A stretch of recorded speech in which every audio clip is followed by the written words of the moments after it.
যে মানুষগুলো সামনে একরকম এবং পেছনে আরেক রকমের মানে মুখোশধারী মানুষগুলো কিন্তু ভীষণ পরিমাণে ভয়ঙ্কর হয়। আমার শাশুড়ি আমার জন্য অনেক ভালো, দুনিয়ার একদম মানে বেস্ট শাশুড়ি বলা চলে।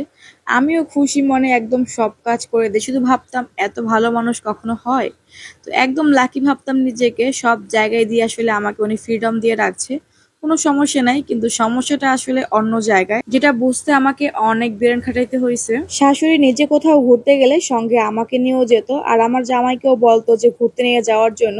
আমি কোথাও গেলে যা খেতাম ওনার জন্য নিয়ে আসতাম, নিজের জন্য যা কিনতাম সেম ওনার জন্য কিনে আনতাম, উনিও তাই করতো। আমি ওনার অনেক অনুগত।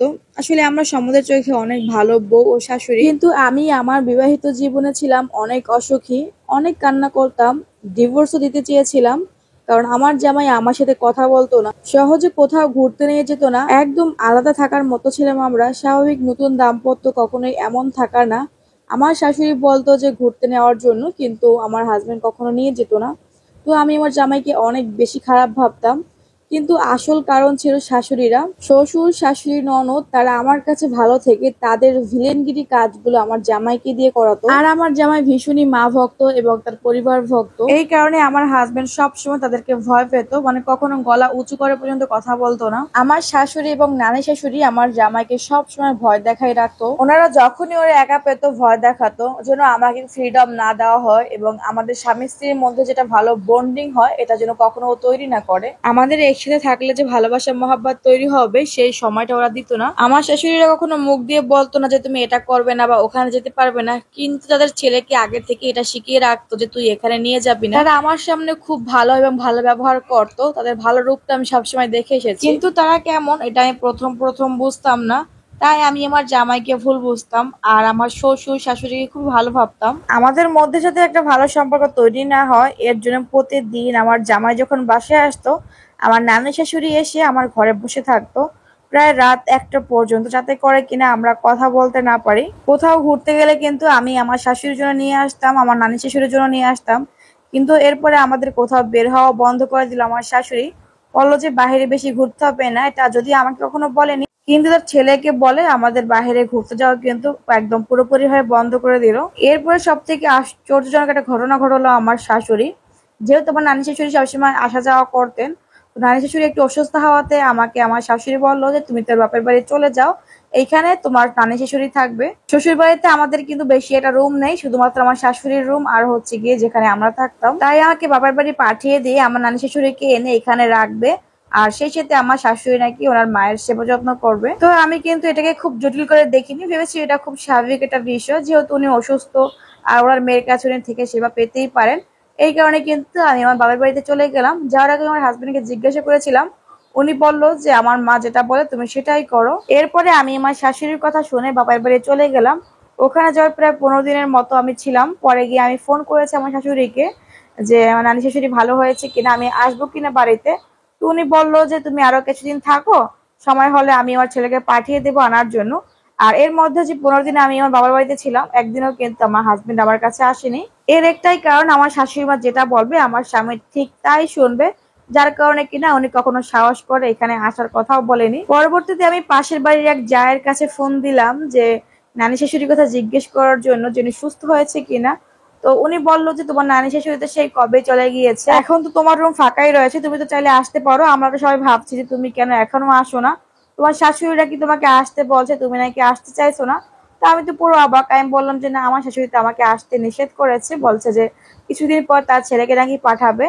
তো আমার চাস্তো জায়ের কথা শুনে তো আমি পুরো অবাক হয়ে গেলাম। উনি বলছে যে সবাইকে নাকি আমার শাশুড়ি বলে বেড়াচ্ছে আমি নাকি ওখানে যেতে চাচ্ছি না, মানে একরকম আমার শাশুড়ি কিন্তু আমার নামে এলাকায় বদনাম ছড়াচ্ছে। তো এগুলো শোনার পরে আমি আমার হাজবেন্ডকে ফোন দেই, বলি তুমি আজকে আসো, আমি কালকে বাড়িতে যাব। অনেকদিন তো হলো তুমিও আসো না বাবার বাড়িতে, আমি পড়ে আছি, কথা বলো না ঠিক মতো। তো সে উত্তরে বলছিল ঠিক আছে, আমি আমার মায়ের কাছ থেকে জিজ্ঞেস করি যে সে কি বলে। এরপর শাশুড়ির অনুমতি পেয়ে উনি আমাকে নিতে আসে আর আমি ওনার সঙ্গে চলে যাই। তো যাওয়ার পরে 2-3 দিন বেশ ভালোই ছিল। এরপরে একদিন আমি শুনতে পাই আমার শাশুড়ি বলছিল আমার হাজবেন্ডকে যে বউকে বেশি তোল্লায় দিবি না, মাথায় উঠাবি না, সবসময় কিন্তু বউর উপর তুই নিজে পাওয়ার খাটাবি, ও যা চায় সেটা কিন্তু তুই কখনো করবি না, সব সময় তুই তোর পায়ের নিচে রাখবি ওরে, মানে আমার কথা বলছিল। যে শাশুড়িকে এত ভালো মনে করেছিলাম তার মুখে এমন কথা শুনে তো আমি রীতিমতো অবাক হয়ে যাই। তো এরপর থেকে আমার হাজবেন্ড আমার উপরে আরো বেশি অত্যাচার শুরু করলো। তার মা ঠিক যেমন বলতো উনি তাই করতো। মুখোশধারী মানুষগুলো যে কতটা ভয়ঙ্কর এটা আসলে যারা না দেখছে তারা বুঝতে পারবে না। এরপর থেকে আমার শাশুড়িও আস্তে আস্তে কিন্তু আমার সামনে খারাপ ব্যবহার করতে শুরু করলো।